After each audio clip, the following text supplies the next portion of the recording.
Isang napakasakit at mabigat na eksena ang bomb-alot sa mundo ng showbiz matapos kumalat ang balitang si Zanjo Marudo ay tuluyan ng mawawalan ng karapatan sa anak nila ni Rhea Atayde matapos siyang ipagtabuyan ng aktres, isang desisyon na bumigla hindi lamang kay Zanjo kundi pati na rin sa mga taong malapit sa kanilang pamilya, at ayon sa mga ulat, matagal nang kinikimkim ni Rhea ang sama ng loob, mga tampo, at mga sugat ng damdamin na dulot ng kanilang relasyon, hanggang sa dumating siya sa punto na hindi na lamang paghihiwalay ng puso ang kanyang ipinaglaban kundi pati na rin ang karapatan bilang magulang, kung saan malinaw niyang ipinahayag na mula sa araw na iyon, si Zanjo ay wala ng puwang hindi lamang sa kanyang buhay kundi maging sa buhay ng kanilang anak, isang desisyong nakakasakit ngunit dala raw ng labis na pagkadismaya at kawalan ng tiwala.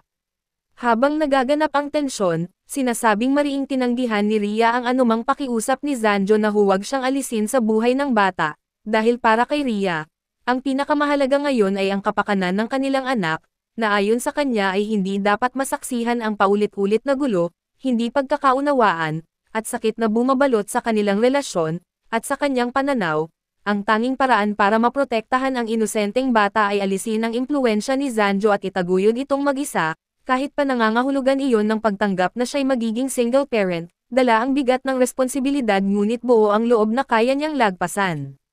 Samantala, si Zanjo naman ay nakikitang labis na naaapektuhan sa naging desisyon ni Rhea, sapagkat sa kabila ng kanilang mga away at tampuhan, hindi niya maikakaila ang kanyang pagmamahal sa anak na ngayon ay unti-unti nang inaalis sa kanyang buhay, at ayon sa mga nakakakilala, makailang beses na raw niyang sinubukan kausapin si Rhea upang magkasundo man lamang sa usapin ng pagiging magulang, ngunit mariin itong tinanggihan ng aktres na buo na ang loob na hindi na siya muling magbabalik sa nakaraan, kaya't walang nagawa si Zanjo kundi tanggapin ang masakit na katotohanan na siya'y unti-unti nang nawawalan ng karapatan at koneksyon sa batang itinuturing niyang inspirasyon.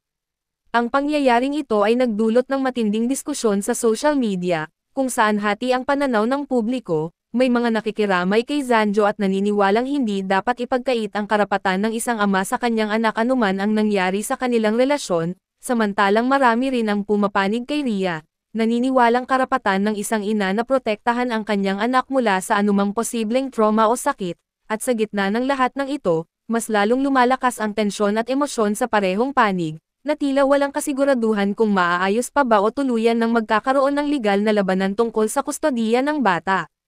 Sa huli, ang desisyong ito ni Rhea Atayde na ipagtabuyan si Zanjo at tuluyan siyang alisin sa buhay ng kanilang anak ay nagsilbing simbolo ng pagtatapos ng lahat, hindi lamang ng kanilang pagmamahalan kundi pati na rin ng papel ni Zanjo bilang ama, at bagamat puno ng panghihinayang, sakit, at kawalan ng magagawa ang aktor, malinaw na para kay Rhea, ito ang tamang hakbang upang bigyan ng mas tahimik at mas ligtas na kinabukasan ang kanilang anak, kahit na ang kapalit ay ang tuluyang pagputol ng ugnayan sa lalaking minsan niyang minahal.